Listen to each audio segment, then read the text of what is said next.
Malaking tulong sa mga mamimili ang pagbaba ng presyo ng ilang pangunahing bilihin, partikular na ang bigas. Gayunman, muling tumaas ang presyo ng produktong petrolyo ngayong linggo. Yan ang ulat ni Denise Osorio. Sa gitna ng pagtaas ng presyo ng petrolyo ngayong araw, bahagya namang bumaba ang presyo ng ilang mga bilihin. Ilan naman sa mga mamimili, todo budget ang ginagawa, mapagkasya lamang sa buong linggo ang budget. Tinitipid ko lang po kasi pag tinitingnan kung alin mas mura po yung mga bilihin. Ganun po. Tapos para makasya po yung mga bibilhin pa.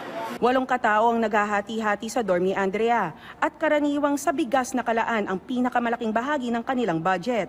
Dati-rati, 15 kilos ng bigas ang binibili nila para sa isang linggo. Pero ngayon, matapos bumaba ang presyo ng bigas, 25 kilos kada linggo na ang kaya niyang bilhin. Ayon sa Philippine Statistics Authority, ang average price ng lokal na bigas ay bumaba sa 40 pesos and 35 centavos per kilo nitong second phase ng Agosto, kumpara sa 40 pesos and 61 centavos noong first phase. Kasabay nito, tiniyak ng Samahang Industriya ng Agrikultura o SINAG na walang dahilan para magtaas ng presyo ng bigas matapos ipatupad ang rice import ban. Dagdag pa ng SINAG, nananatiling nasa 24 hanggang 26 pesos ang landed cost ng imported rice, kaya't walang dapat maging dahilan para magtaas ng presyo. Kailangan po malinaw sa ating mga kababayan, wala pong basis ang sinasabing threat ng mga importers at traders na magtaas ng presyo ng bigas dahil sa parehong taripa pa rin naman nila nakukuha yung imported rice. Ibig sabihin, sa 15%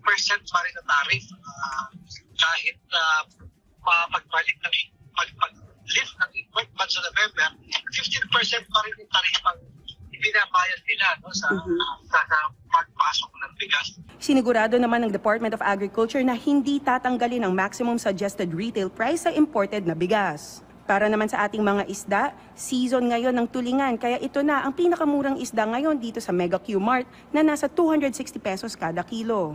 Nasa 320 pesos kada kilo ang galunggong ngayon. Ang yellowfin tuna naman ay nasa 280 pesos kada kilo. Ayon naman sa nagbebenta ng isda, mas malalaki ang mga huling isda ngayon kaya kapansin-pansin ang mataas na presyuhan nila.